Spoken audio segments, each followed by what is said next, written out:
Je trouve ici déjà la nécessité de pouvoir éclaircir quand même la compréhension de ce programme. Et c'est d'ailleurs ça qui crée beaucoup de confusion. Que tout le monde sait que le programme a démarré en 2021. On a parlé de l'adoption du programme. On adopte un programme, faut-il encore que le programme puisse se construire jusqu'à ce qu'on arrive à la phase de la réalisation concrète du programme. Donc il a fallu du temps. Il faut savoir que ce programme est parti de consultation selon la volonté du président de la République qui voulait à ce que les populations concernées dans l'arrière-pays puissent participer à la construction du programme, ce qui a pris son temps. Mais d'ailleurs déjà, en termes de gouvernance même du programme, il a fallu des discussions au niveau du Conseil des ministres, un long débat pour se mettre d'accord sur la gouvernance, la consultation populaire, et puis à partir du moment où le projet et le programme est construit, il fallait passer à la phase de recruter les prestataires, donc l'appel d'offres. Et pour ceux qui le savent, et vous êtes les journalistes, vous êtes censés les savoir, il y a la passation de marché dans notre pays, donc ça demande du temps pour que l'on arrive à la conclusion de ce processus. Donc ça a pris encore du temps. Donc on parle bien de décembre 2021 ici, et donc on est passé jusqu'en 2022. Après avoir recruté les prestataires, il fallait attendre l'argent.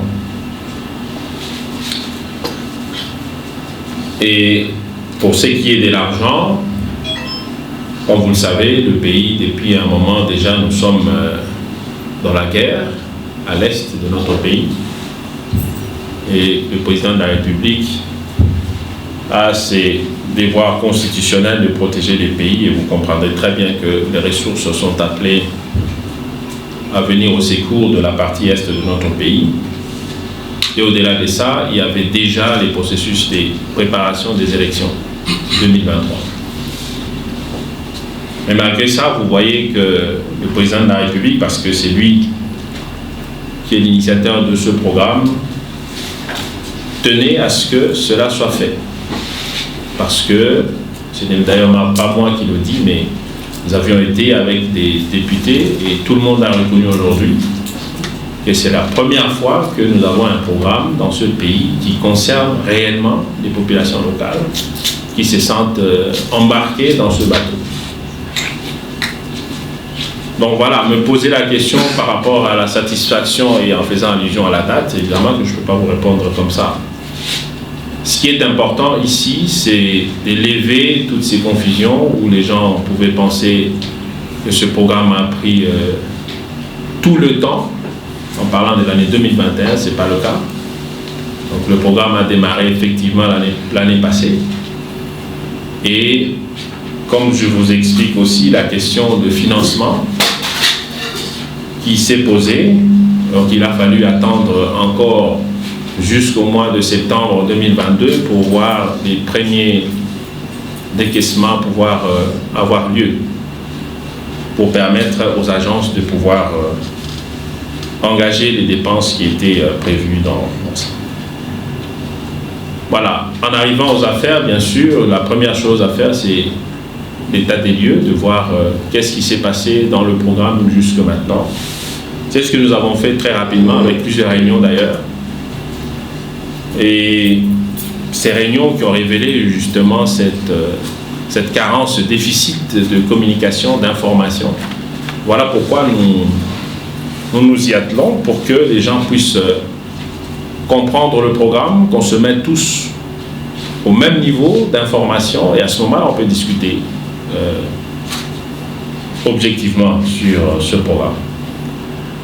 Et après quelques séances d'information que nous avons eues, nous n'avons pas encore fini avec les députés.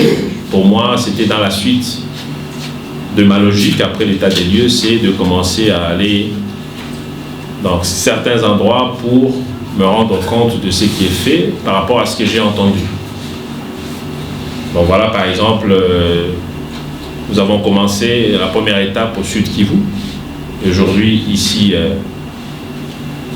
au Tanganyika, où peut-être qu'on pouvait entendre aussi des discours pour dire rien n'est fait, parce que bon, j'en ai entendu encore hier soir.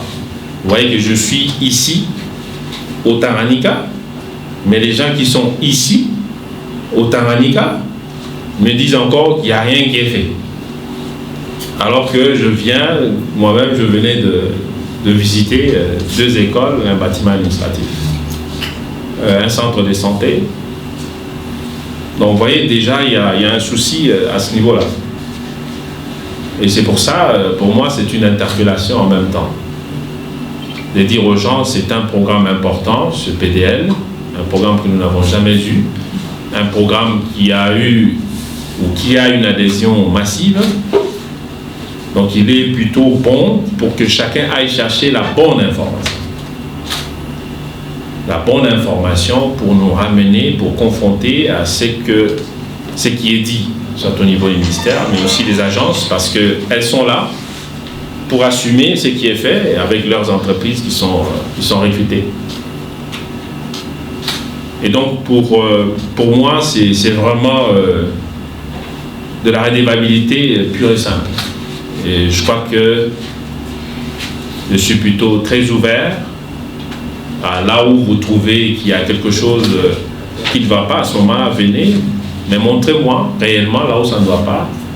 Et à ce moment-là, on corrige et on avance. Parce que l'objectif ici, c'est de réaliser des travaux tels que prévus. Et comme prévu dans la quantité prévue dans le programme. C'est ça qui est important pour nous. Donc ce n'est pas un programme qui va s'arrêter en cours de route, surtout pas pour la première phase ici, des écoles, centres de santé et bâtiments administratifs. Donc je peux vous confirmer ici que ce qui a démarré va aller jusqu'au bout. Et c'est normal aussi que pour ceux qui disent qu'il y a des endroits où nous n'avons rien trouvé, pour le cas évidemment avec l'agence PNUD, ils vont avoir le temps de vous expliquer. C'est tout à fait normal, mais ça va être expliqué, le pourquoi. Pour moi, ce que je constatais, c'est que voilà, j'ai trouvé 2 écoles en finition, donc complètement, je vais dire, quasiment finies. Donc il reste des sanitaires qu'il faut polir et que les élèves puissent prendre possession de ces 2 écoles-là. Et bien un bâtiment administratif aussi en phase terminale, avec d'autres discussions que nous avons eues pour essayer de faire en sorte que les choses se passent encore mieux pour ça. Un centre de santé peut être livré, mais ici, une précision, parce que pour les centres de santé, il y a une nouvelle définition du matériel, c'est que ça sera normal à ce que ça prenne encore un tout petit peu de temps jusqu'à ce que le ministère de la Santé, parce que le ministère de la Santé a considéré qu'il était important pour des ouvrages qui sont réalisés à des endroits reculés. Et là encore une parenthèse, parce que j'ai l'impression que les gens pensent que pour aller visiter les ouvrages du PDL, il suffit de descendre, d'atterrir ici à Kalemi et prendre la voiture 5 minutes, vous arrivez. Hier, nous avons quitté ici à 9h du matin. Nous sommes rentrés ici, il était, je pense, 19h ou plus. C'est ça la réalité du PDL. Donc, quand j'entends quelqu'un me dire PDL ci, PDL ça, j'ai vraiment besoin de vérifier là où il était allé.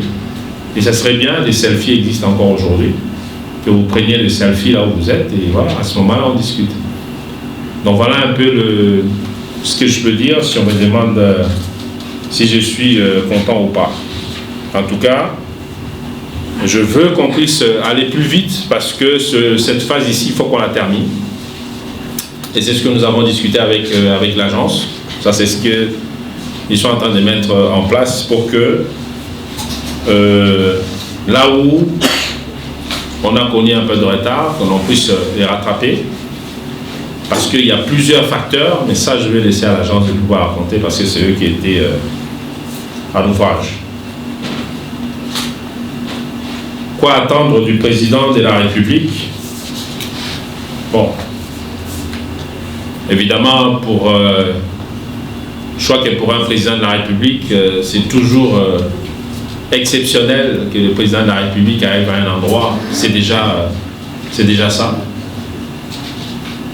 Et pour un président qui a promis, comme partout pendant la campagne, je vous signale que la plage, ce n'était pas le président qui l'avait choisi, c'était non plus pour aller nager. Je crois que c'était l'organisation de la place. Et donc, si vous aurez préparé mieux, il aurait fait là où vous aurez souhaité. Mais je crois que c'était l'endroit idéal, avec la masse qu'il y avait à ce moment-là. C'était le seul endroit qui pouvait absorber toute la masse. C'est pour dire déjà que la population avait adhéré du fait de le recevoir ici, à Kalemi. Il vient pour un cadre bien précis. Déjà la joie de pouvoir retrouver la population de Kalemi et du Tanganyika, mais aussi avec un message précis sur qui aura lieu au courant de cette conférence des gouverneurs. Comme vous le savez, chaque année, le président tient cette conférence des gouverneurs un peu pour recadrer les choses et pour un début d'un nouveau mandat. Je crois que ça serait un message, bien sûr, de demander à toutes les autorités locales ici de pouvoir se mettre en ordre de bataille par rapport à sa vision pour ce nouveau mandat, son programme, qui commence déjà avec des très grandes priorités qui est l'emploi. Nous avons entendu parler ici à gauche à droite, et comme je vous l'ai dit, le programme de PDL 145 territoires, c'est un programme complet pour ce qui concerne les engagements du président de la République, parce que vous trouvez la question de l'emploi, la question de pouvoir d'achat, tout est ramassé dans tous les programmes si nous prenons toutes les composantes du PDL 145 territoires. Donc ça sera un message pour que les autorités locales puissent prendre en compte tous ces engagements du président de la République et de permettre à ce que les populations puissent se développer comme ils le souhaitent, et permettre à ce que, pour ce qui est de la province du Tanganyika, que tout le monde puisse travailler afin que cette terre soit une terre qui puisse accueillir les investissements nécessaires pour permettre à la province de pouvoir se développer et à chacun de pouvoir réaliser sa vie. Voilà plus ou moins ce que la population peut attendre du président de la République. Peut-être que si je dois pas.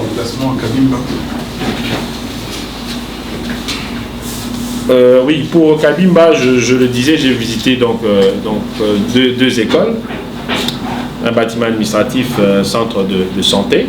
Donc, je l'ai dit ici, donc ils sont en phase terminale. Donc, pour moi, si on devait faire des choses de manière précipitée, je pense qu'on pouvait même recevoir ça. Donc, mais bon, on veut que ça soit fini. Mais ça, je crois que le temps que le président puisse arriver ici, ça sera fait. Le président lui-même viendra certainement inaugurer l'un ou l'autre ouvrage. Donc voilà, il y a quand même des choses qui se font à ce niveau ici de Kalemi et du Tanganyika de manière générale. D'abord, je vous salue. Merci de votre présence ici. Et je voudrais commencer, si vous permettez, en disant merci à son Excellence le vice-premier ministre d'avoir choisi deux des provinces concernées par le PNUD pour commencer sa tournée de constatation de ce qui se passe sur le terrain et aussi de redevabilité. Comme vous savez, on a commencé par le Sud Kivu, on est maintenant dans le Tanganyika et merci Excellence d'avoir commencé par nous. Le PNUD est concerné par 9 provinces au total. On en a visité seulement 2, d'autres seront visitées lors des prochaines étapes. Et ces 9 provinces contiennent au total 54 territoires Et les infrastructures qui sont prévues au total sur toute l'étendue du territoire national et qui concernent le PNUD, il s'agit de 764 infrastructures totales. Et je peux vous assurer que sur les 764, il y a 631 dont les chantiers sont en cours. Les 133 qui restaient, on devrait attendre un décaissement additionnel qui vient de se matérialiser, donc les chantiers devraient démarrer pour l'ensemble. Et quand on dit qu'il y a 764 infrastructures, la réalité est que le PDL n'est pas un programme de fiction, c'est un programme de réalité. Et le nombre qui a été prévu, qui a été annoncé, sera réalisé. C'est vrai qu'il y a eu des retards. Son Excellence, le vice-premier ministre, a abordé les aspects liés au chronogramme d'un programme de ce type. Je voudrais juste ajouter deux autres éléments. Le premier élément, c'est que lorsqu'on a lancé le programme et que le fonds a été décaissé, le PDL n'était pas un programme d'amusement, c'est un programme très sérieux avec des normes et des standards. Il fallait bien sûr conduire des études de faisabilité. Il fallait visiter les sites. Il s'est à un moment donné révélé nécessaire, lorsqu'on a regardé les sites, de les changer. Ça a pris du temps, il fallait consulter les autorités. Et il fallait aussi s'assurer que lorsqu'on a décidé d'aller de l'avant, que les entreprises qui doivent travailler ont la capacité de le faire et que le mécanisme de gouvernance de l'ensemble des chantiers puisse tenir compte, bien sûr, des principes fondamentaux qui nous préoccupent, notamment le respect quand même des droits des personnes qui sont employées sur les chantiers. Donc, lorsque vous voulez faire du développement sérieux, il n'y a pas de précipitation. Et donc, parfois, on se retrouve en position de retard. Mais heureusement, les retards sont de plus en plus conjugués au passé. Pour ce qui concerne les territoires de Manono, Kongolo et Kabalo en particulier, les travaux sont en cours, mais pas au même rythme que les autres territoires. Et cela s'explique, vous savez, plus les territoires ont des problèmes d'accessibilité, plus les travaux sont lents. Vous savez par exemple que Manono a été coupé de l'ensemble de la province pendant au moins 5 mois récemment. On ne pouvait pas y aller. Et tous ceux qui vivent ici savent que c'est la réalité. Et quelqu'un a demandé au VPM la question de la route par rapport à Kongolo. Vous savez très bien que ce n'est pas facile de se mouvoir dans la province. Et c'est pour ça d'ailleurs que dans sa conception, le PDL a inclus la question des routes. Même si on ne les a pas encore démarrées, ça constitue une composante principale de ce programme. Alors, beaucoup de gens demandent pourquoi on n'a pas commencé les routes avant, pourquoi on n'a pas commencé les chaînes de valeur agricole avant. Bon, ça c'est un autre débat qu'on peut mener au cours de cette conférence de presse. Mais malgré ça, à Kabalo, il y a une école qui est déjà fonctionnelle avec les élèves qui l'utilisent. Au niveau de Kongolo, on a eu quelques difficultés avec l'entreprise qui travaille là-bas, mais ce sont des difficultés qu'on est en train de travailler à surmonter. Et vous savez, les prestataires de services ne sont pas parfaits non plus. Les gérer aussi un autre travail. Bon, je ne vais pas dénoncer nos partenaires ici, mais je voudrais juste vous faire comprendre qu'il n'y a pas de perfection en la matière. Il y a des entreprises qui ont pris le travail, qui ont signé les contrats, mais qui n'ont pas nécessairement respecté les engagements. Mais fort heureusement, nous avons des systèmes en place qui nous permettent d'obliger les gens, même si c'est progressivement les prestataires, à faire nécessairement le travail. Et c'est pour ça que je voudrais rassurer que absolument tout ce qui est prévu et qui est en cours sera totalement finalisé.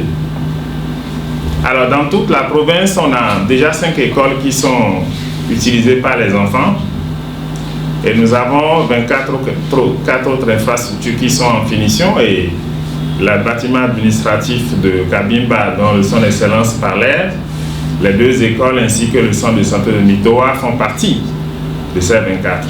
Donc il y a du travail qui est en train d'être fait. Maintenant, je comprends que certains puissent dire que ils n'ont pas encore vu quelque chose. Parce que dans la province du Tanganyika, nous avions prévu 91 infrastructures totales.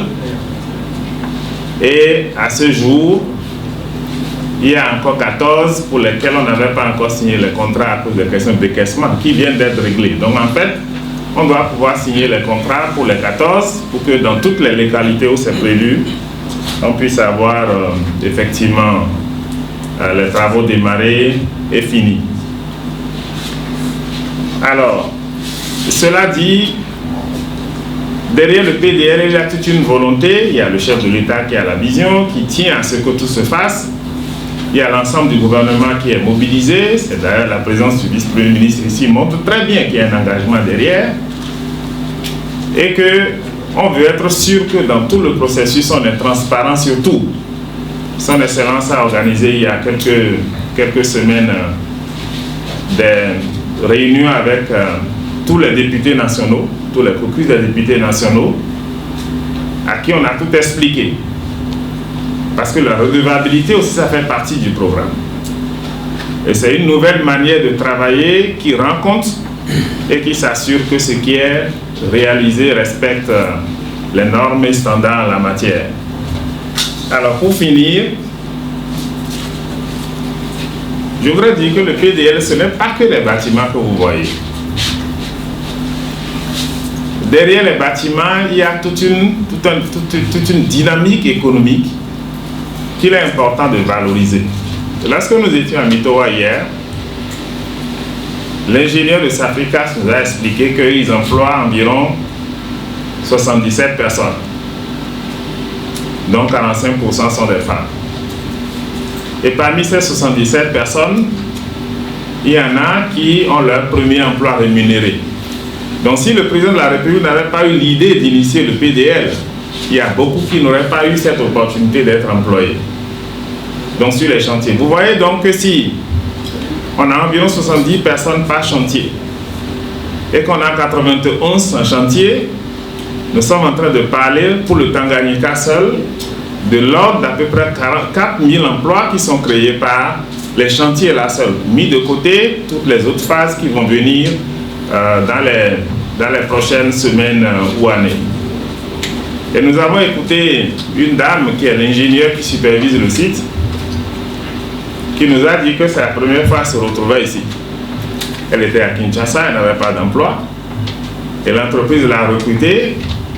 Elle est ici depuis près d'1 an et c'est elle qui surveille la qualité des infrastructures qui sont en cours de construction et elle est congolaise. Donc c'est pour vous dire que le PDL, il y a cette un peu petite obsession autour des bâtiments, mais il faudrait que nous regardions un peu en profondeur pour voir que c'est une vision de développement local qui veut injecter des ressources au niveau local et qui veut s'assurer que les Congolaises et les Congolais, partout où ils se retrouvent, participent à l'œuvre de construction de la nation, là où ils se retrouvent. On parle, pour ce qui nous concerne, de plus de 170 millions de dollars qui ont été injectés dans l'économie. C'est l'argent du gouvernement. Ce n'est pas qu'on a pris ça pour aller jeter quelque part, mais on est en train de voir les ouvrages. Et ça, c'est important. Et j'espère bien, à l'instar de son Excellence le vice-premier ministre, que chacun d'entre vous ici pourra avoir l'occasion d'aller regarder et de ne parler que des choses qu'il a vues. Et si vous avez vu des choses qui ne sont pas bien, nous sommes prêts à les ajuster. Hier, lorsque nous étions à Mitoa, ou lorsque nous étions à Kabimba, on a constaté avec l'équipe du gouvernement qu'il y avait des portes qui n'étaient pas parfaites. Et nous, on a pris la disposition de nous assurer que lorsque la porte n'est pas parfaite, qu'on demande à l'entreprise de la changer. Donc quand nous payons l'entreprise une avance de démarrage et qu'on suit jusqu'à la fin, le PNUD retient 10% du coût du marché pendant une année supplémentaire après qu'on a réceptionné définitivement le travail. Pour que, si on se rend compte que pendant les 1 an, les 12 mois qui vont suivre, il y a un toit qui est enlevé, ou bien une porte qui est gondolée, ou bien quelque chose qui est tombé, qui a blessé un enfant, l'entreprise soit tenue responsable et revienne réparer avant de prendre les 10% restants. Et ça aussi, ce sont des normes de gestion qui protègent l'argent public et s'assurent que lorsque le gouvernement met $1 au niveau central, ce dollar est senti au niveau local. Donc c'est pour cela que nous sommes là. Nous sommes dans le même bateau, sur le lac Tanganyika ou ailleurs, et on espère bien qu'on va pouvoir arriver à destination pour le bonheur des populations locales. Merci. Merci, monsieur le représentant. Peut-être, Excellence, si vous avez ajouté, parce qu'il y a une question, le représentant était déjà en train de... La route. Oui, sur la route, il était déjà en train de parler pour vous. Vous pouvez répondre là-dessus, et aussi sur les projets qui ne sont pas finis. Qu'en pensez-vous? Voilà, donc, bon, merci, parce que la route, je suis très bien, je pense très bien que le journaliste doit le savoir, sinon la population pourrait lui dire. Parce que si on veut me retenir ici avant que je revienne à Kinshasa, je retourne à Kinshasa, ok, tant mieux pour vous, mais je ne crois pas que le gouvernement va attendre ça. Non, c'est juste pour dire que, un peu dans le sens de ce qui est dit par le représentant de la République démocratique du Congo, la question de route ici au Tanganyika ne commence pas aujourd'hui. Donc, peut-être c'est l'occasion de vous dire que c'était la priorité, c'était la phase qui était prévue. La preuve, c'est que les études avaient déjà été faites en 2022 pour les routes. Mais comme je vais vous expliquer, la question du financement reste le gros souci pour le PDL. Et c'est sur ça que nous travaillons. Donc les routes qui allaient permettre justement de faciliter certaines réalisations, aujourd'hui ont pris des retards, parce que les fonds qui ont été utilisés, ce n'étaient pas des fonds qui pouvaient financer des routes, parce que c'était des DTS, des droits de tirage spéciaux du FMI, qui devaient être utilisés pour des dépenses sociales. Voilà pourquoi c'était ce genre de dépenses d'école, centres de santé, qui devaient être priorisés pour ça, pour la première phase. Voilà, donc c'est quelque chose qui va venir. Donc je suppose que c'était plutôt la question sur le route. J'aurais bien voulu, comme je l'ai fait hier, on veut faire la route. La route que nous avons faite hier, c'était pas le groupe macadamisé, mais nous l'avons fait. Donc si c'était possible d'aller plus rapidement, le temps de nous permettre de revenir, donc ça serait aussi possible avec joie, bien entendu. C'est pour ça que on ne sait pas aller partout pour tout vérifier maintenant. Donc c'est des choses que nous allons faire progressivement au fur et à mesure, mais aussi nous tenons compte aussi de ressources. Donc il ne faudra pas non plus gaspiller alors que nous avons des structures de contrôle qui sont ici. Il faut savoir qu'au niveau de la gouvernance du programme, le gouvernorat ou le gouvernement local ici fait partie du groupe. Il doit assurer le suivi du projet au niveau des ET, pardon. Donc il a aussi, donc, au niveau de l'aménagement, au niveau des territoires, donc ils doivent aussi suivre l'évolution des travaux. Ça facilite justement l'utilisation des fonds.